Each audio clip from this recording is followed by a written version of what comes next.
What's up? What's up? What's up? Just getting started clicking all the buttons. And let's see if I get these both devices facing the right way. Hello, people on YouTube and people on TikTok. Welcome. All right. So as I'm just getting started, I see a couple people reserved, which was cool to see. So we got a couple people here. And we got the Australian Open coming up. I haven't been that active, obviously, with my myth videos. I've been really active with the string myths, so we're going to probably cover some of that today too.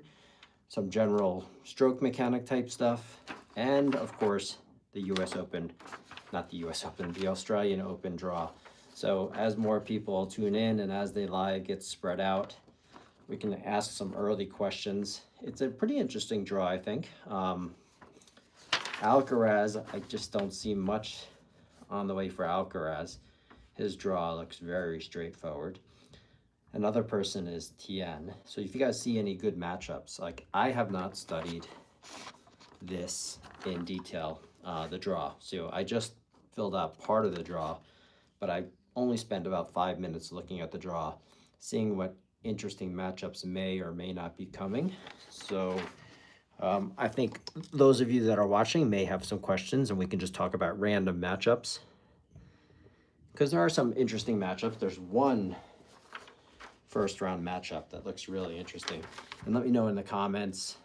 Let me see if anyone can leave me a comment on YouTube because I can't see any of the live chats. So drop a live chat in and welcome on TikTok. And we're talking about the US Open preview while I'm going to be stringing this racket. There's a couple of interesting, I always call a spade a spade. And sometimes people will criticize you for that just because you're trying to be honest and forthright. I think it's actually quite funny. Oh, now we finally have a lot of people joining. Can I be a mod? Ray, good question. Can you be a mod? I don't know how to really do that. And since I'm in the middle of a live, I don't think it's a good idea to do it yet. And of course, I don't know you yet.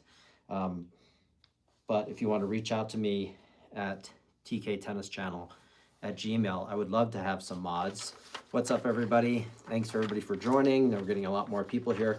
So we're going to talk about the Australian Open draw, any really interesting matchups that come around in the first round, in the second round, and third round.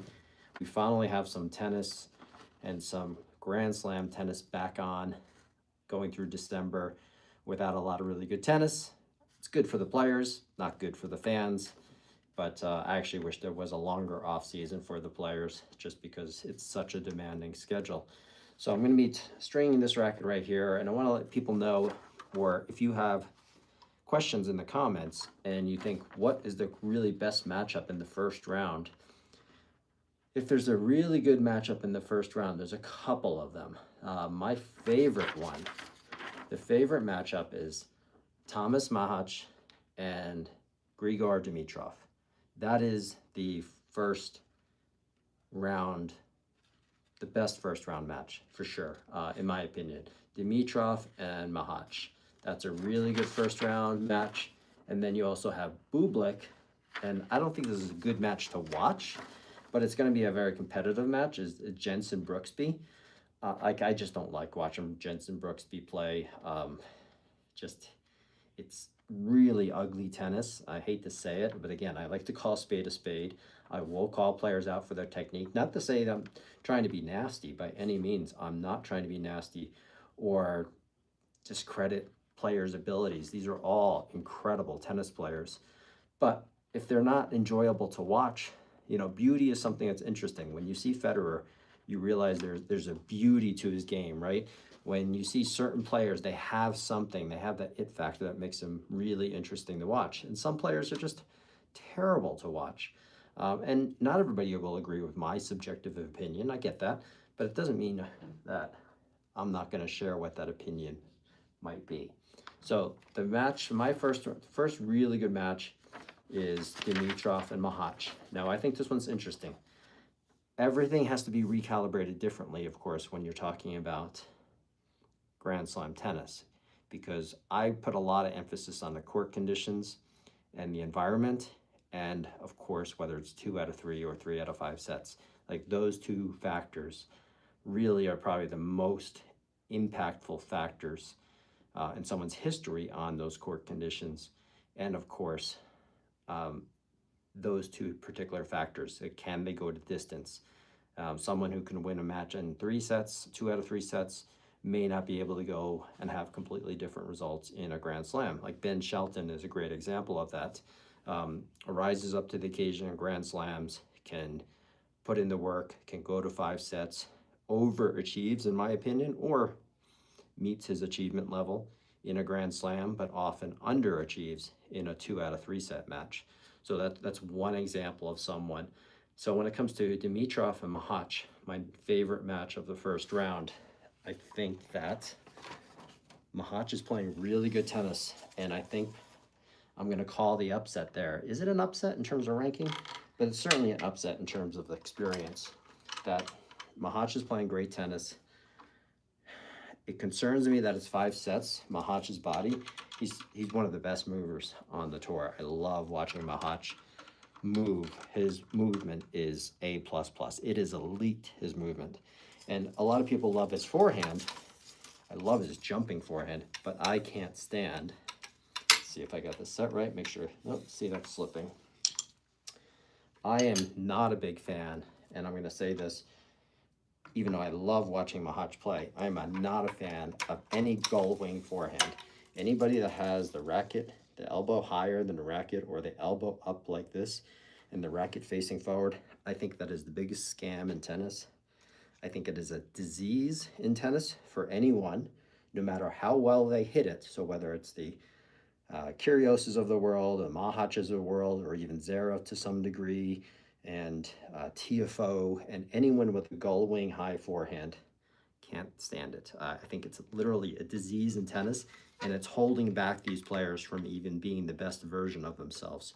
So that is my opinion, that I see so many young people with the high elbow, racket facing forward. It just makes for a much longer swing path, and it's really bad for tennis overall, and specifically bad for those players, even though it can look like a circus shot, and it's awesome. Sinner, on the other hand, doesn't go like this, and neither does Alcaraz, and neither did Djokovic, and neither did Federer, and neither did Nadal. Elbow was down, but Sinner will turn his wrist out, which is pronating the wrist extra, and that's fine because it doesn't make the swing any longer. It just goes from here and then forward. So it's very different than when you have the elbow all the way up. You also have Naropelka, the other serve bot, that also has the high elbow. So just my opinion, I think it's a disease in tennis. I think it's really bad for those players that use that high elbow forehand. And even though Machac, I love watching him play, I can do without that circus type forehand shot, even though his jumping forehand is amazing. Like what's one of the greatest shots in tennis to this day. He did it a couple times this past weekend. Make sure the string is not slipping. It's not. If it works on the disease, why are they winning? So that's a great question. One boundary. So it's different of, can you make it work, and is it ideal? Is it the absolute most consistent shot? So it's a really good question, but I think it's a disease, especially at the recreational level. So you're talking about incredible world-class athletes that get away having the high elbow. They anticipate the ball better, they have better preparation, they have better timing, and they make it work. And they can be top 10 players, even with what I call that diseased forehand. So that doesn't mean it can't be effective, but it can't be as effective as if the technique was even better. And that what shows is kind of the proof, or anecdotal proof, is that no player that's had a high gull wing forehand in today's modern game has ever been number 1 or number 2. Zverev, but Zverev's a little bit different because the way he holds his racket and his grip, and it's not nearly as high. So these guys can get away with it, but it doesn't mean it's the best form.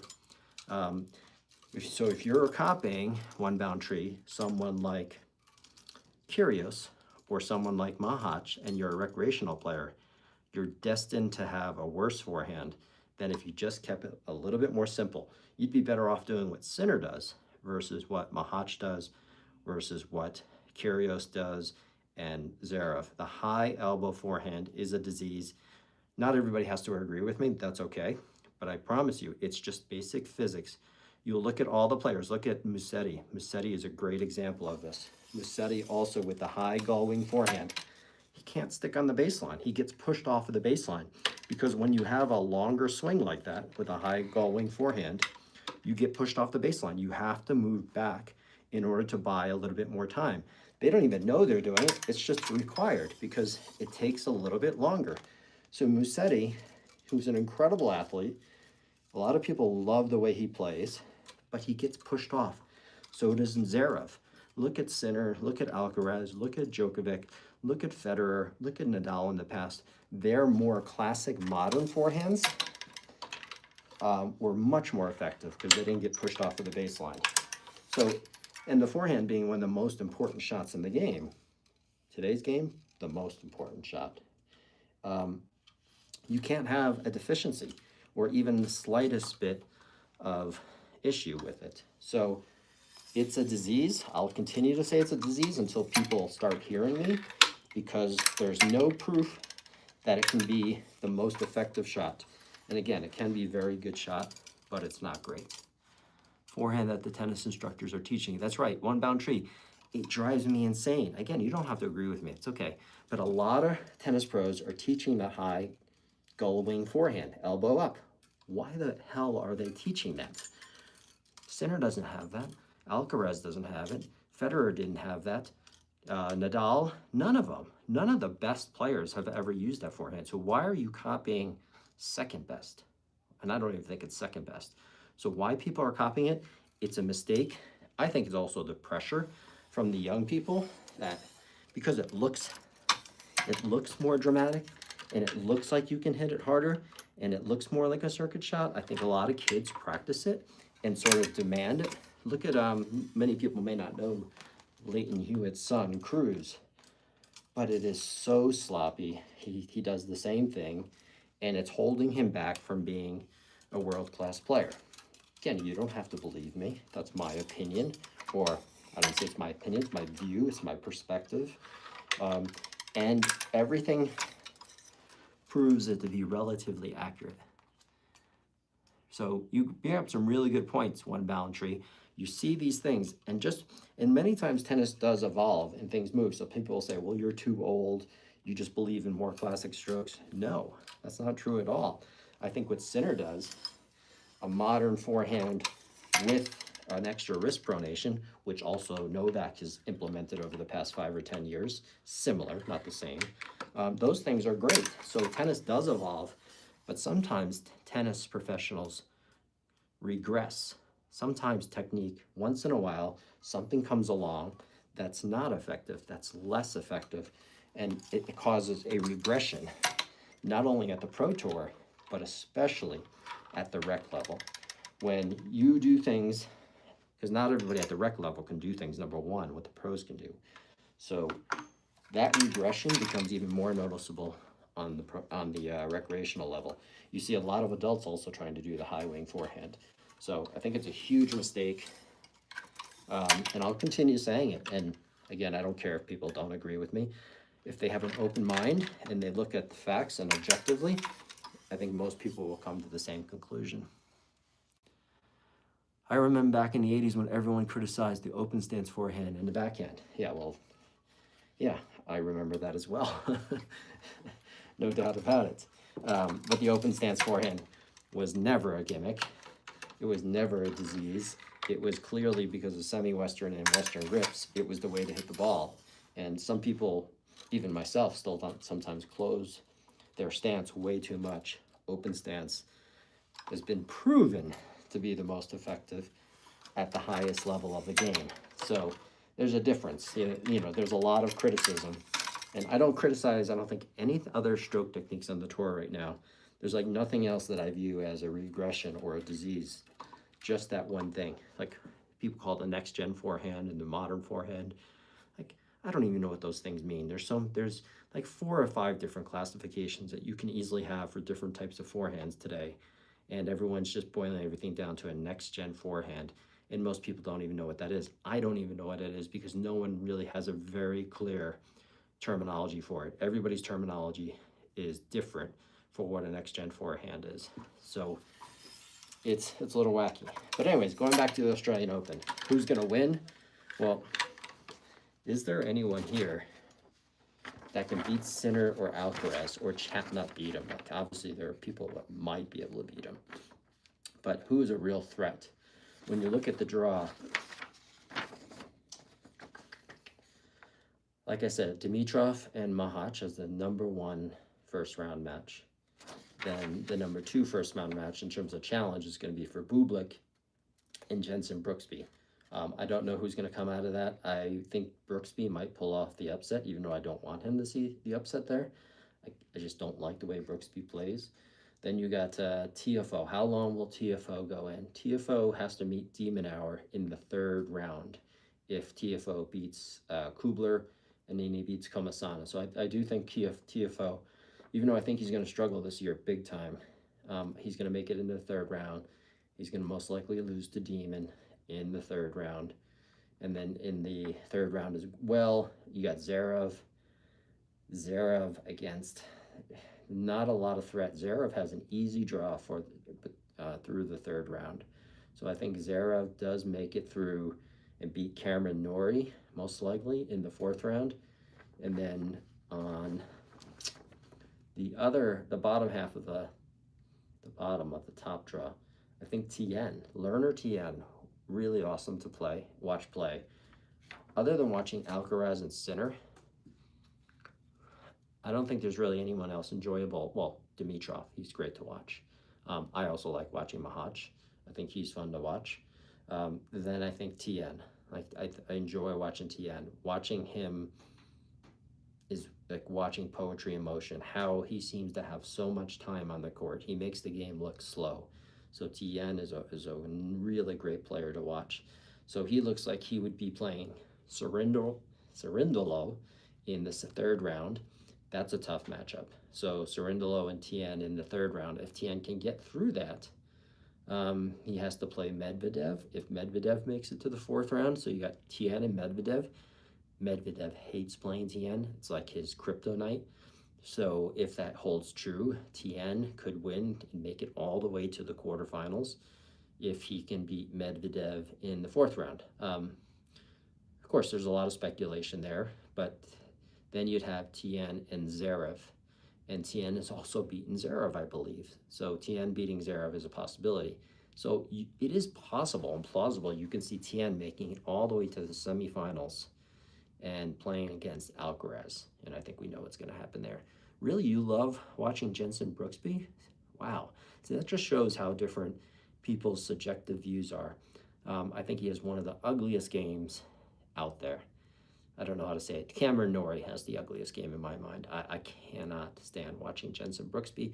I'm not saying anything about him as a person. He's probably a great person, great individual. I'm just talking strictly about his tennis. Don't like it. Don't like watching him. So then you got Alcaraz and de Minaur in the quarterfinals. Alcaraz that takes that. So Alcaraz has a really straightforward draw to the finals. The biggest risk for Alcaraz is Tommy Paul, and Tommy Paul's in the 3rd round. If Tommy Paul beats Mute in the 3rd round, Alcaraz and Paul, that's always a good matchup. But it's sort of, they both move well, even though I don't like the way Paul moves. He's a beast, and he moves, he's fast, and he can give Alcaraz a little bit of a problem. But everything that Paul does, Alcaraz does better.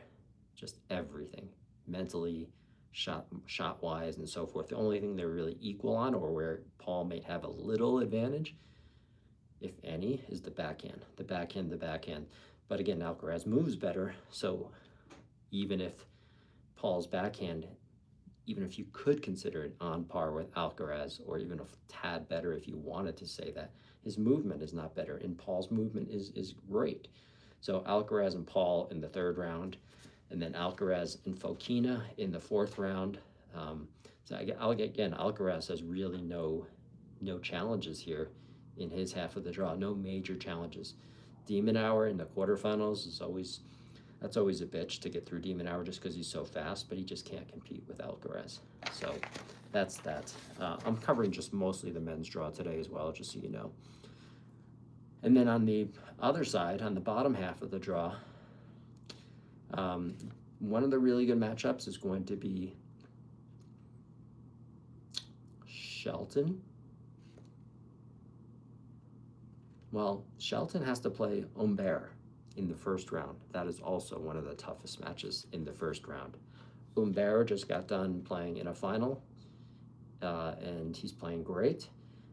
Both big servers. You got Shelton. Shelton should come across through that, but I could see Shelton going out in the very first round. If he doesn't go out in the first round, it's hard to see him losing until the quarterfinals when he has to meet Sinner. So Shelton's biggest risk is the first round. Then I think he would get through Vachereau or Monfils or Mannarino, whoever he has to. Well, Mannarino is actually a tough out too. So he would have to meet Mannarino in the third round. Mannarino has beat him recently, but he can't beat him in 3 out of 5 sets. 3 out of 5 sets, I don't see that happening. So Shelton either loses in the first round or loses in the quarterfinals, where then he has to play Sinner in the quarterfinals, and that is going to be a tall task. Even though Shelton always gives Sinner a problem, I don't think he's ever beaten him. So it's annoying with the lefty serve, but Shelton is just too mechanical, does not have the speed. He's too mechanical, which means he's not as precise. He's powerful. I think Shelton is the definition of a powerful player, but he's too inconsistent, not precise enough, not agile enough. His serve is obviously a problem, but not a big enough problem for Sinner. Sinner just has everything's better. Agility is the #1 characteristic. Speed and agility wins tennis. That's if you're more concerned with style instead of results. Not when I'm picking winners, it's not about style, but when I'm talking about enjoying watching tennis, I'm talking about style. I'm not talking about results. Hey, whatever it takes for you to win, good for you. Doesn't mean you're going to pack in a stadium. Doesn't mean people are going to enjoy watching you. That's the best combination, is people who win and also have style. That's Agassi, right? Agassi and Sampras, he still had great style on his strokes in some ways. So you can see that. So winning is one thing. That's great. That's good for tournament prize money. Style is good for sponsorships and making money that way and making you popular. To each their own. I want to see both. Like I think most people do, right? There's a difference when Medvedev hits an amazing shot and he asks people to stand up and they're just like ho-hum about it, even though the shot was miraculous.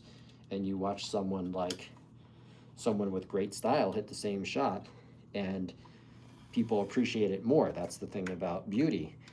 It's hard to define. Something that looks beautiful and miraculous at the same time is more appealing than something that just gets results. Again, everybody has their own style.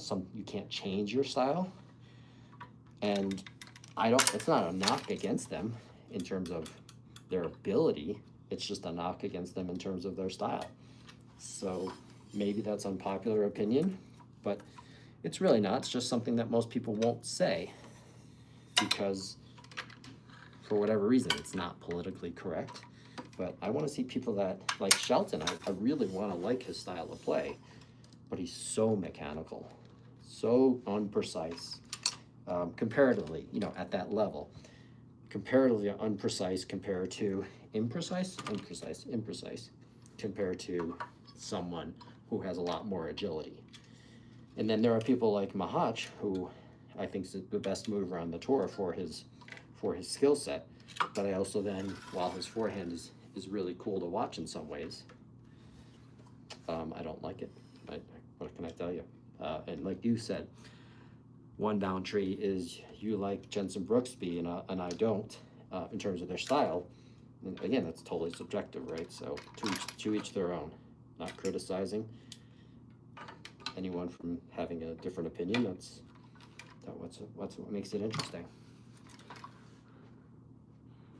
Let's see, any other questions? Thanks for the viewers. Which one you like better and why? Let me see, that was on TikTok. Oh, restring versus Toraline. Okay, let me answer that if you're still here. Restring versus Toraline. Toraline, just because they have more options.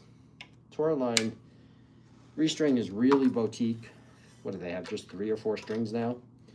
And I don't like sync. I don't like sync at all. I know a lot of people do. Restring, sync. I don't like its longevity. I don't like its tension maintenance. I don't like how it wears.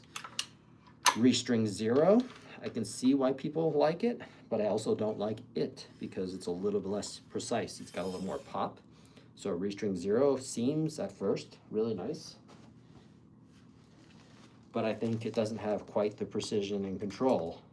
Where the Toraline strings, not all of them, I really like Toro, but most of the Toraline strings, none of them blow me away.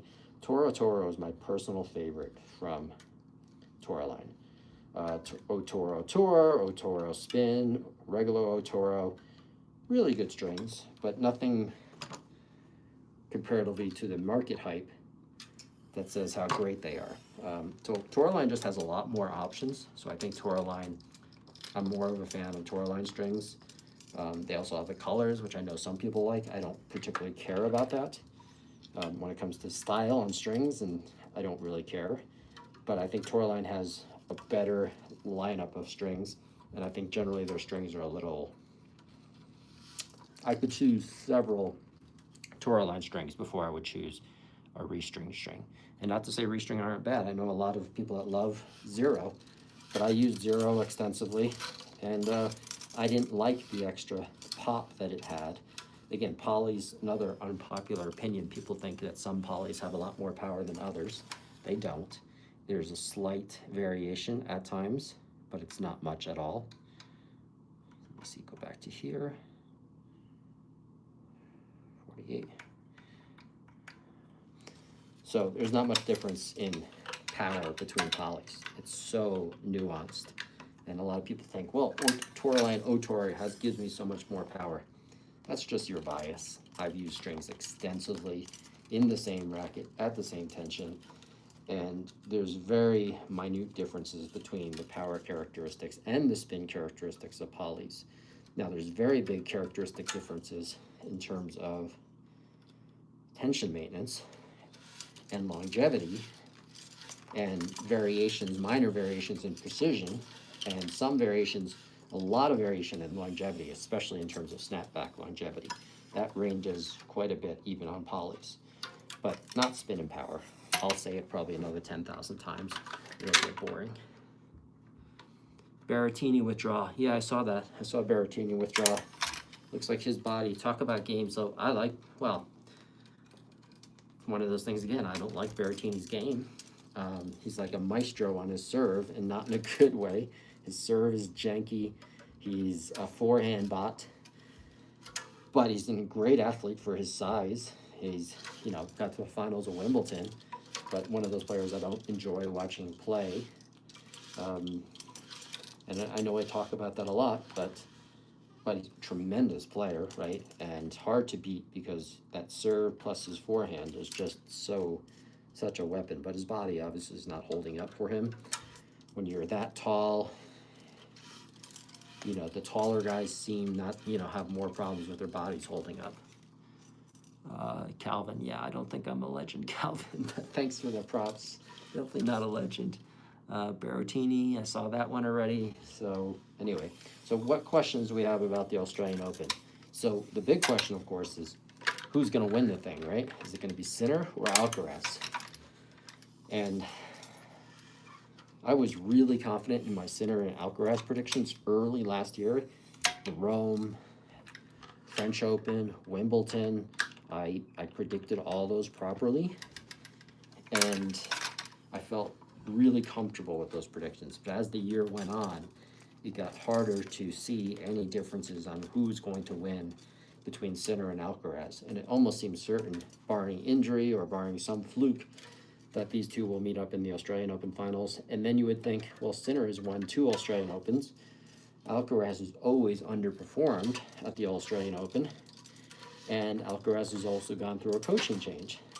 So that would all lead you to say, well, Sinner's clearly the favorite at the Australian Open. And he's been dominating through the indoor season, but now they're outdoors again. So I think it would get really easy to get sucked in to say Sinner is going to win the Australian Open, and he's the clear favorite.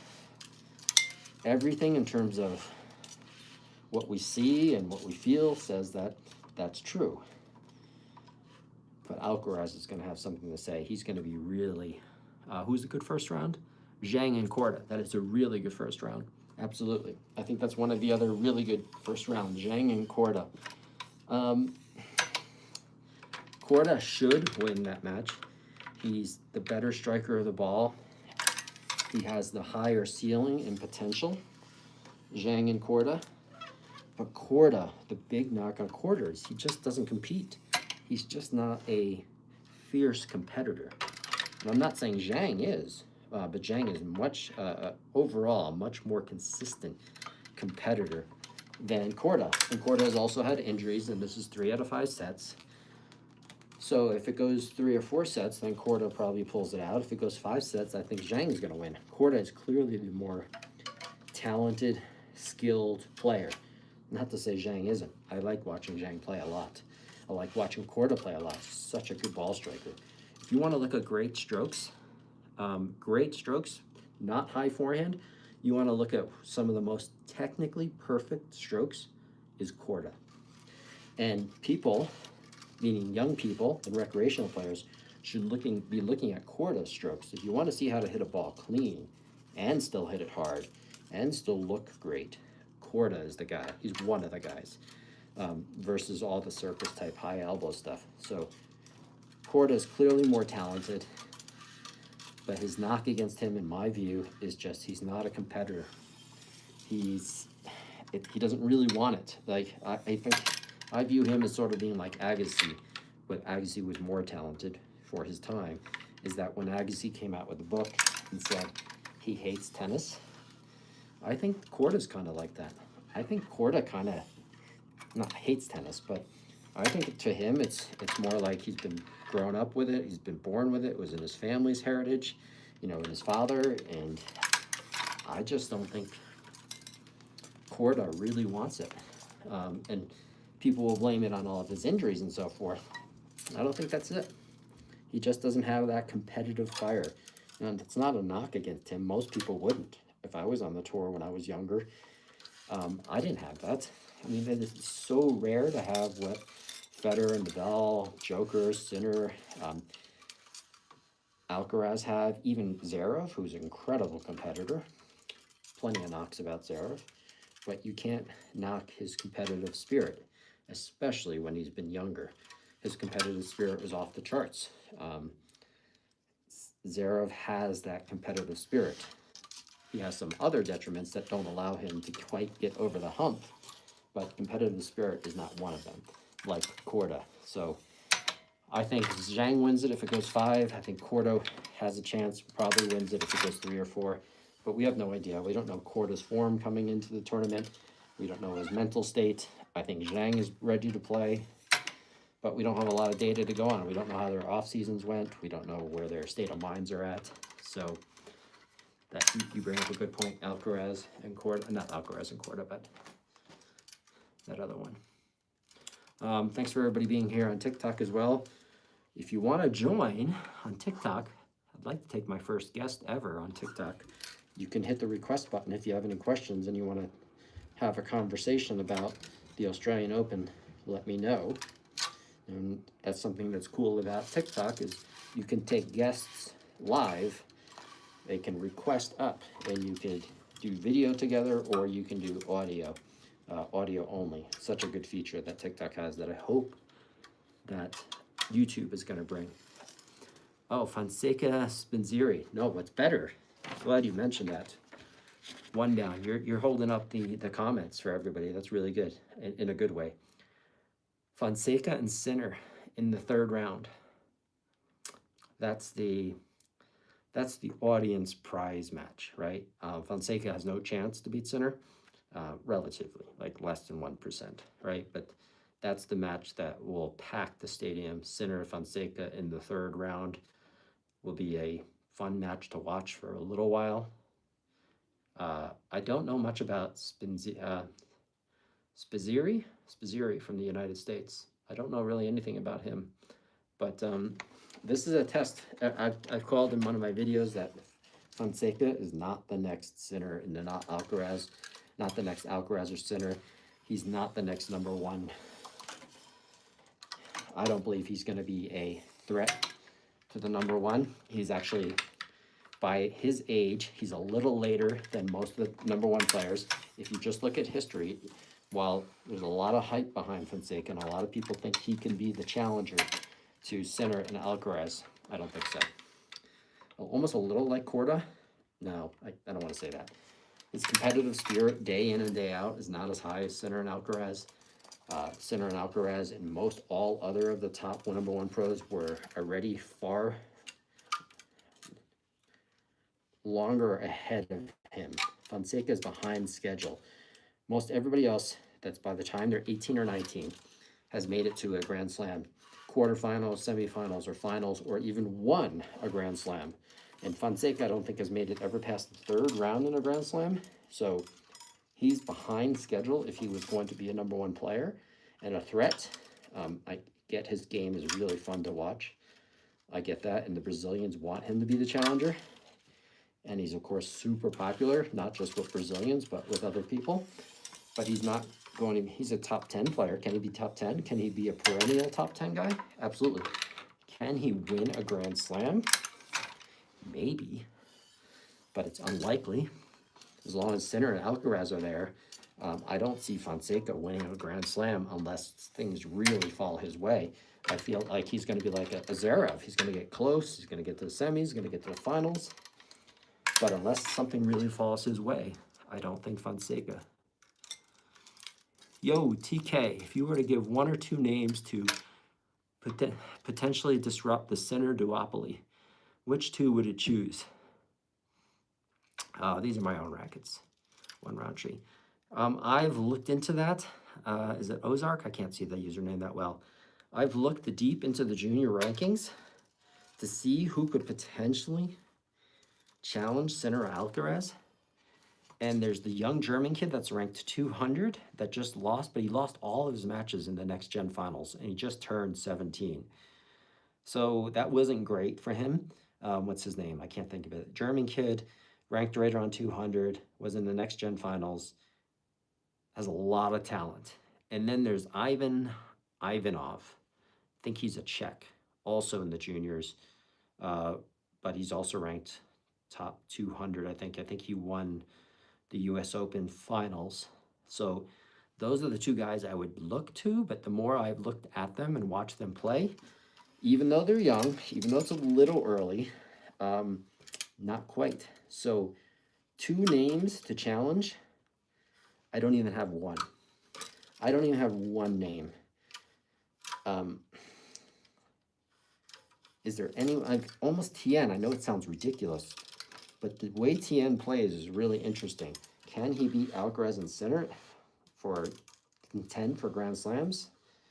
I don't think so, but he has enough room to improve where maybe it's possible. And he's such a great competitor, and he's such a great tactician. But man, I think he's also like can get to top 5, but can he contend? No. So it's a really good question. It's not Fonseca. I don't see it being Fonseca, what most people think. If you have to pick someone from the Pro Tour today, you could say Mensik, but he's already late as well, and he doesn't have the competitive spirit to do it. So I think Mensik could win a Grand Slam or two if he's on fire and he's got the motivation, but I don't see Mensik being a perennial contender.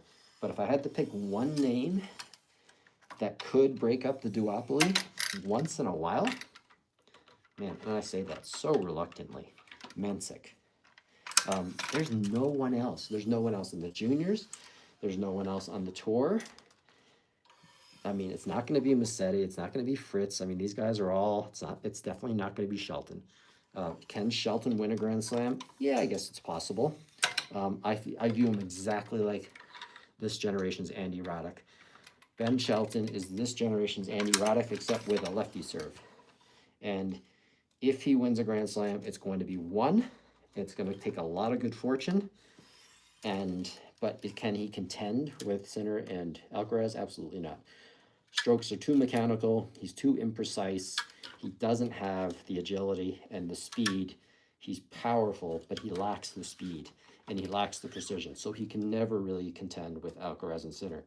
If one of them gets sick or one of them gets injured and he gets lucky and he has to beat one of them, that's the type of thing that gives you an opportunity to win a Grand Slam, but not a contender. So it's a great question. Let's see. Is that Yannick's Polytour string? No, it's not yellow. If it looks yellow on the screen, this is Kirschbaum Super Smash. Pretty much my go-to string. It's the best performance string for the value on the market, in my opinion. I mean, it's 20 years old, this string, and it's still an amazing string. I know I talk about it a lot, that Super Smash is still a wonderful string, but only if you can string it fairly often. So this is Super Smash, or Kirschbaum Orange, and it plays incredible for about 3 hours, and then it's done. Polytour Pro, which you just mentioned, or Polytour Rev. Yes, I did a review on Rev, I think. Polytour Pro, let me just stick with Polytour Pro and Polytour Strike. Polytour Pro particularly, it doesn't even last nearly as long as Kirschbaum Orange. I think Polytour Pro, I cannot believe how many people use Polytour Pro. Not on the tour. I understand why they use it on the tour. It feels great for the first half hour, but for recreational players, it's awful. I think it's one of the worst polys on the market, and it's certainly the worst value poly because it's expensive. It has great feel, but it has no longevity. So it's one of those pro level strings where they only care about certain field characteristics, but they could care less about longevity because they don't play with the racket for more than 15, 30 minutes, 45 minutes at the most, and it's fine for that. But Polytour Pro, for the rec player, stuns me how many people use Polytour Pro. I think it's the worst, one of the worst rec player strings because value-wise it's awful, longevity-wise it's awful, and if you do a lot of drop shots, you play a lot of net, you know, it's great, but I do expect the strings, or I'd like them to last a little bit longer, even from someone who can string them often at home. I still want them to last a little bit, and Polytour Pro doesn't meet that. ADF is a solid player, still with 0. Who's ADF? Why is that failing me? I asked Google, what is the percentage of AT players who never won a title? And Google said 99% of the players who played on the APT Tour never won a title. Oh, absolutely. Shit, winning a title. Here's a stat for you. If you are top 40, if you're right around 40 in the world, the 40th best player in the world, think about that. The 40th best player in the world, their winning percentage is right about 500, meaning for every match they win, they lose a match. That's the top 40th player in the world. So think about that. If a top 40 player loses as much as they win, for every match they win, they lose one. How in the world are they supposed to get through a tournament with 5 matches in a row? How is a top 40 player, who typically is a 500 player, how do they win 5 matches in a row? That's even on a 250 tournament with 5 matches. Like, think about how difficult and almost impossible that is for a top 40 player to win a tournament. So many of them never win a tournament ever. And if they do win a tournament, even a 250, a small tournament, it's very rare. So when you talk about winning tournaments, shit. I mean, you got to get to the top 20 or top 15 before your winning record is even like 6 out of 10. So tennis is so skewed by the best players that most players will never win a title. And we're talking about incredible world-class athletes, players in the top 40 that won't sniff a title. And if they do, it's a 250. It's rarely a 500 event. So yeah, almost no one wins titles. So you get one of the best tennis players in the world, and you can say, I lose as much as I win. How's that sound? That's a tough life. Oh, Fokina. Oh, absolutely. ADF, solid player still. Yeah, exactly. Look at Fokina. Feel bad for him, boy. I was really hoping he would pull out that win against Umber yesterday, but he did not. And for every time he loses another final, the more likely he never wins a final. So I'd like to see him get over the hump. He really struggles. It doesn't seem like he choked, but I didn't watch the full match. I just watched the highlights. Didn't seem like he choked in this past final, but maybe he did. Maybe he did. It's talk about anyone who should have won a title by now, and it's definitely Fokina, and he hasn't won one yet. So that's tough. That just shows how tough. Fokina has made it to, what, about 5 finals, I think? I'm just guessing. I think it's around 5 finals. And he's had, I think in those finals, probably, I'm going to guess, in between 10 and 20 match points to win it. And he's never won a match point in a final match in a tournament. And he's had a lot of match points. He's been up 5-1 in the third set, lost that. He's had 4 or 5 match points in one match, lost those. So feel bad for that guy, but he's a fierce competitor, and he keeps his head up and he keeps trying to win, which is awesome. So let's go back to the draw. Novak and Mensik in the quarterfinals. You know, I could almost want to pick Mensik that week, who would have a chance. I think Novak is going to start to fall off this year. Could be totally wrong with that. Mensik is the guy to beat Novak. But 3 out of 5 sets, if Novak is feeling healthy, Mensik is one of those guys, again, with the game to beat anybody, but he doesn't have that competitive spirit, that competitive fire.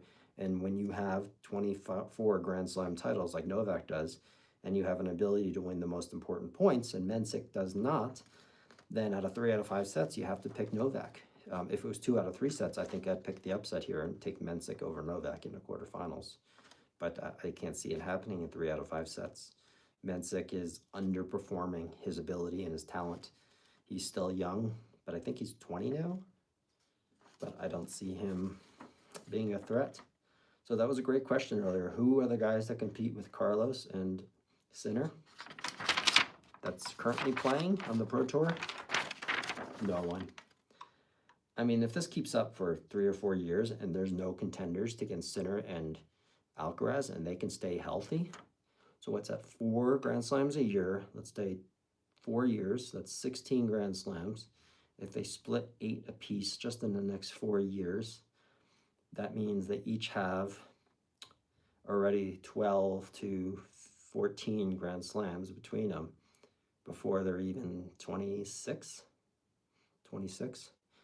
So, but it goes to show how hard will it to pass Novak at 24. I mean, because there's only 2 guys now and not 3, clearly if these guys are healthy until they're 28, 29, they could blow past Novak and Federer.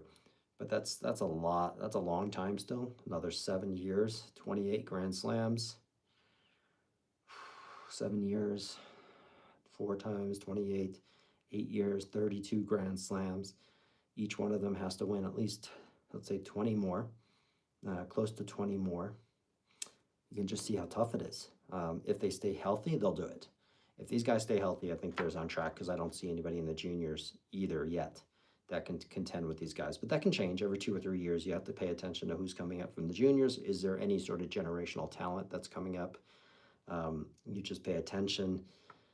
They show themselves early. Always remember that the true great ones, the ones that are going to be number 1, Sinner and Federer were the late bloomers, and they still made quarters and semifinals of Grand Slams at relatively young ages. And those 2 are the late bloomers.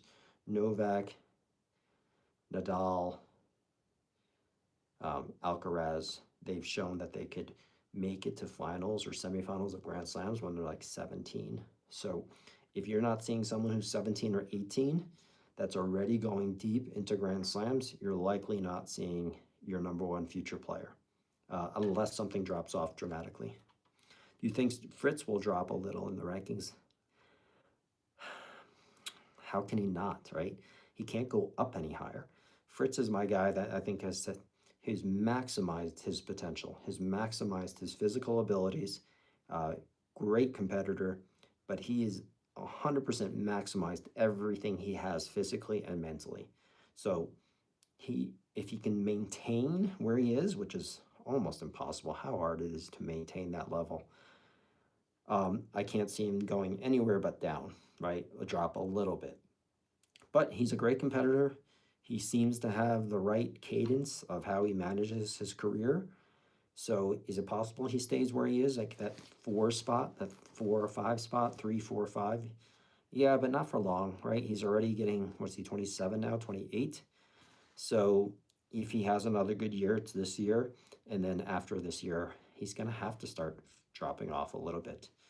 I just don't see it for Fritz, but I think again, I like to see people who maximize their abilities, and he's certainly doing that. Why do you think in the WTA there's a lot more parity, but in the men's game, big names dominate? It's a good question. There's just been no generational superstar in the women's game. Serena, who I didn't like watching because I don't like her strokes, but she was clearly a generational talent. Steffi Graf, Monica Seles. You just don't have any superstar, both in terms of personality and both in terms of capabilities in the women's game, and I think that's just cyclical. There's no one in the women's game that's coming up that looks like they can dominate, and I think you're going to see a lot of parity in the women's game for a long time now, and that's a shame because I call it a snooze fest. I don't like watching the WTA Tour right now, mostly because all of the top players, Rybakina, Coco, Iga, and Sabalenka, to me personally, none of them have appealing games.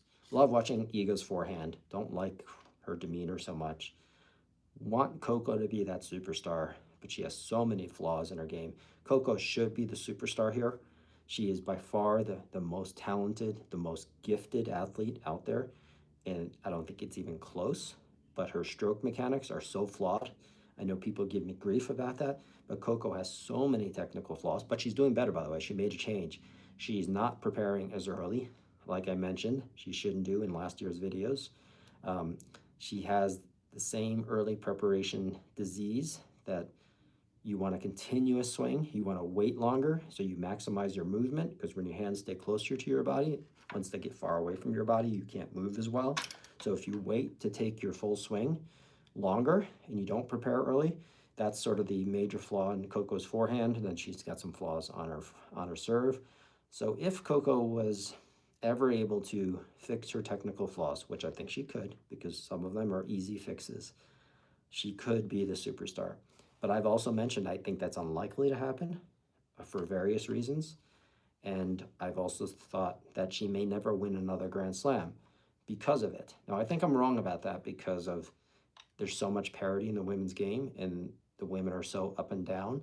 I think Coco probably will win another Grand Slam, mostly on clay. I don't know if she'll ever win another Grand Slam on hardcourt. She could win the Australian. I'm not saying she can't, but I've called that Coco may never win another Grand Slam because of how flawed her technique is. And if she does, it's going to be the French Open. She could win a US Open again or Australian Open, so she has opportunities. But I also see a world where Coco doesn't win. Now, that world is less likely to happen now because there's just so much parity and there's no dominant player. Sabalenka's up and down. Iga's up and down. Iga can get overpowered. Coco has Iga's number.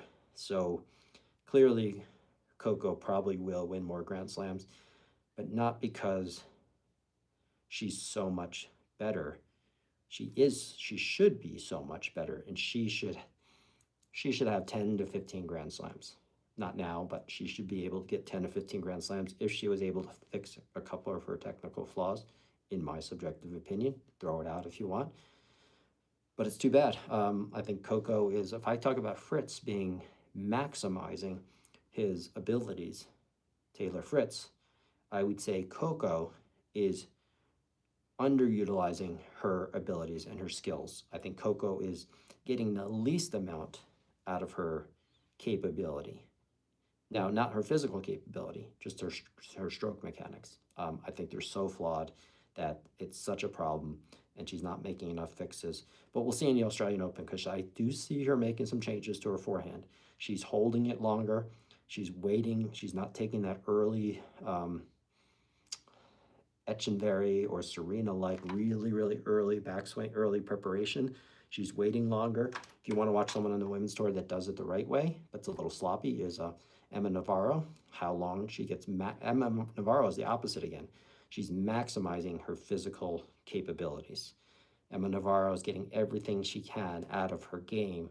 And if Coco could do that, Coco would be dominating the women's tour. That's my view of it. It'll be interesting to see how Alcaraz starts this year with the coaching change.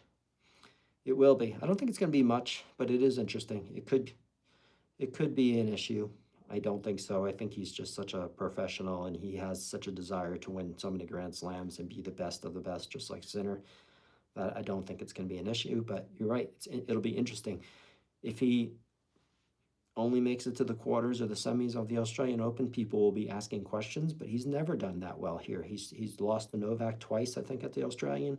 So I wouldn't make too much of it if he, for some reason, he doesn't make the finals. People are going to say it's the coaching thing, but then what was it last year? What was it the year before when he did have that coach?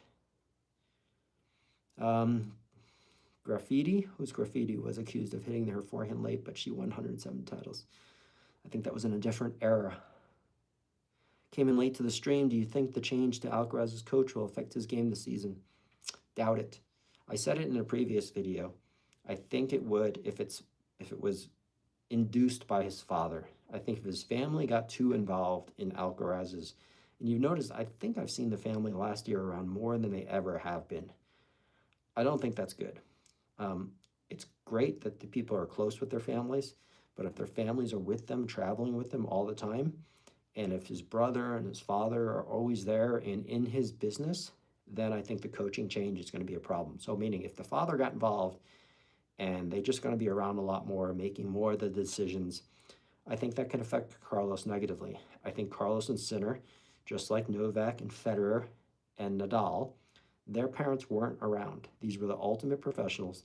Their parents let their kids, or not let them, but they stepped away from their careers. They let other people manage their careers. And for all of them, Nadal, Joker, Federer, Sinner, all has been awesome. That is the model, is that if you're a parent, that you put yourself at arm's length away from your kids. You don't go to all the tournaments. And you don't get involved in their business. No, you might get involved in helping them, making sure they're making decisions in terms of financially and give them advice. But if Alcaraz's father is playing a more important role in Alcaraz's career and his managing, I think that's bad. I think that's going to go bad because I think you need space.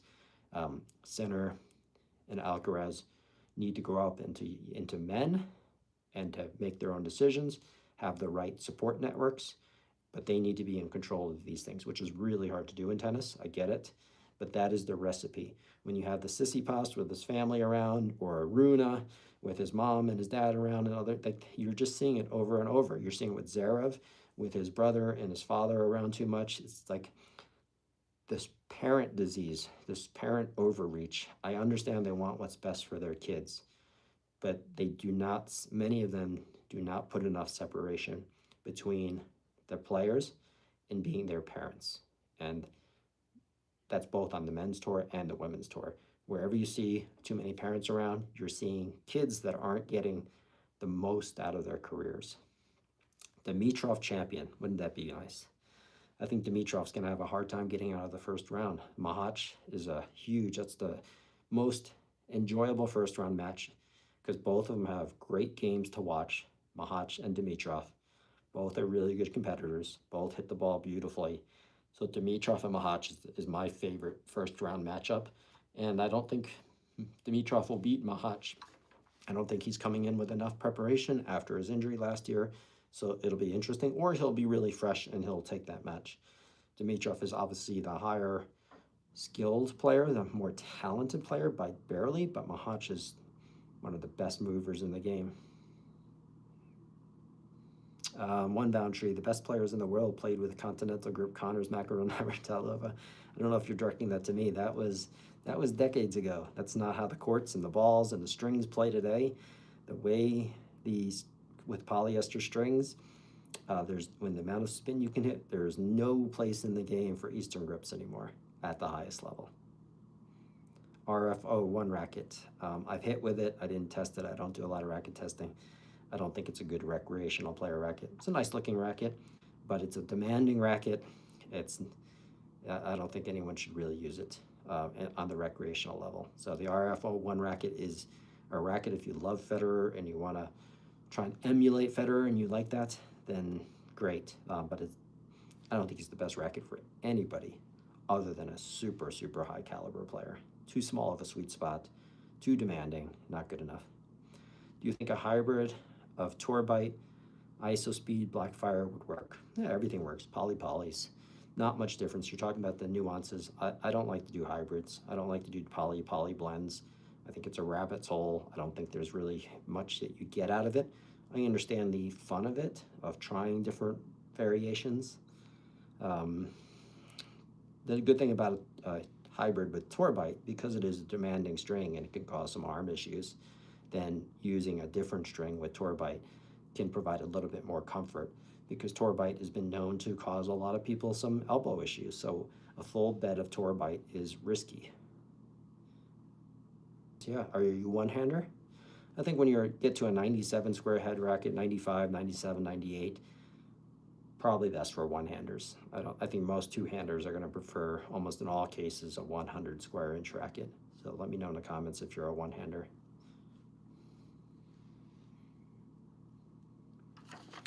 All right, so the guy that I want to succeed the most is Vachereau. Like, obviously, he's got such a great story. Vachereau, where's he from again? So, it's from Monaco, that's right. I want to see him succeed, but he would have to play Mannarino, so he'd have to beat Martin Damm, which I think he will. Vachereau wins his first round, then he plays Mannarino most likely, or Hugata. Tough match, both. So Vachereau could get to the third round. I'd like to see that. But then he's got to play either Shelton or Humbert, and I don't think he gets past the third round. But that's the guy I'd like to see. I would love to see Vachereau get to the fourth round. Even though I don't love his game, I think he's just an awesome dude. It's a great story, so I'd like to see him make the fourth round. Fonseca is out in the third round at the very latest, playing against Sinner. Fritz would have to play, it's a good match, Fritz against Musetti, or Fritz against Mahach, or Dimitrov. That's a good match. I would like to see Mahach win that. I'm a fan of Mahach. I think he has the capability to be top 10. He's had some injury issues. Best mover in the game for what he has in his physicality. Fritz and Mahach. Yeah, and then on the other side, Tien is the other guy that I'd like to see go really far. Just one comment regarding RF 300 grams. I'm 4-5 level club player. I've won more matches with this racket than a Pro Staff 97. Well, yeah, I guess it works for you. 300 grams, then you add in strings. So it's 300 strings, add about 30 to 32 points of head weight. So you got 332 swing weight at the very least, depending on your grip. Oh, grip doesn't add much, but dampener. So it's a pretty heavy racket. You're playing with a racket that has 300 to 340 swing weight. That's a lot. Maybe that works for you. If you have a nice, smooth, deliberate strokes, then I could see that working for you. If you're very aggressive with very aggressive swings, meaning high acceleration, that would surprise me. I have a feeling that you're a 4-5, that you're a pretty smooth player.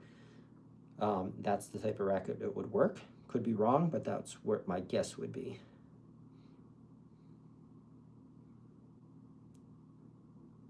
Let's see.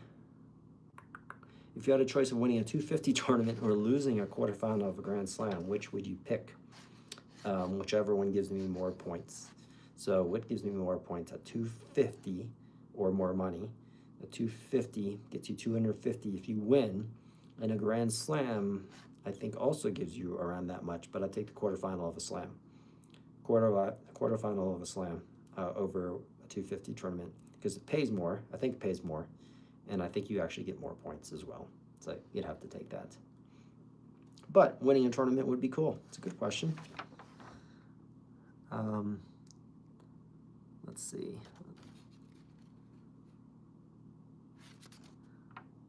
Nope. Try to do this.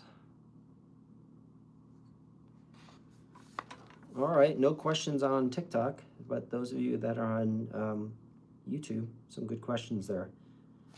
All right, so we're gonna have some fun with the Australian Open, at least on the men's side. I don't know about the women's side. I didn't even look at the draws, and I care not to. Appreciate your review about the Headlinks Tour. Thanks very much. Still one of my favorite strings. A little demanding. I don't use it that much these days, just because if I was playing really well, or if I was playing on clay in the heats, then I'd be using Headlinks Tour more, because it would soften up a little bit. I just don't want to take any risk and have it's a little demanding. If I use it all the time on a frequent basis, I can start to get the indicators that it can make my arm sore. But it's such a good string. Well, I did use Headlinks Tour with Touraline Truffle X, and I'll have that review coming out pretty soon. I'm done with that review, and I'll have it out soon. So anyway, I think that's done for the live. Thanks everybody for watching. Hope you appreciate the string myths that I've been putting up on the shorts. Sometimes I don't do the greatest job explaining things, because I just do them here while I'm stringing, and sometimes I don't come out with the right words. So some people take it the wrong way, but I do a lot of string reviews. I play a long time with each string, so I get a very acute feel. And some people don't believe some of the things that my views come off, but I don't think most of the people are doing what I'm doing. They're just not testing as many strings. They're not being as deliberate testing the strings. They may not have as much experience. So I think there's a lot of reasons for that. So people like to criticize, or like to think that maybe they know better. But unless you are doing the same thing I am, and deliberately like I am, then I would suggest people should consider that before they misconstrue what I'm trying to say. Last question, what do you think about the Speed MP Graphene XT? Haven't played with it in a long time. I think I did hit it with it once. I mean, all the strings, all the rackets in the past 10 years are great rackets. Is that Speed MP Graphene XT? Is that an old racket? It's one of the older ones, like the center version Graphenes, yes.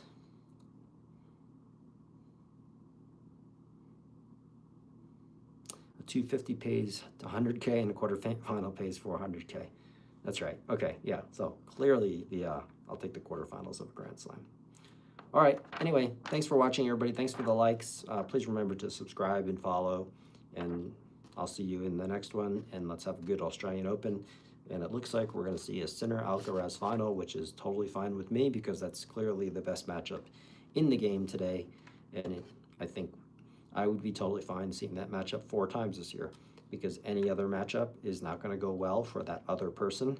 So I think it's a waste of time. Not a waste of time, but I think it's for the fans. It could maybe make a good story, but we all know how that's likely going to go. No one's going through both Sinner and Alcaraz unless they get sick or injured. Just don't see it happening. No. All right. Thanks, everybody. We'll see you.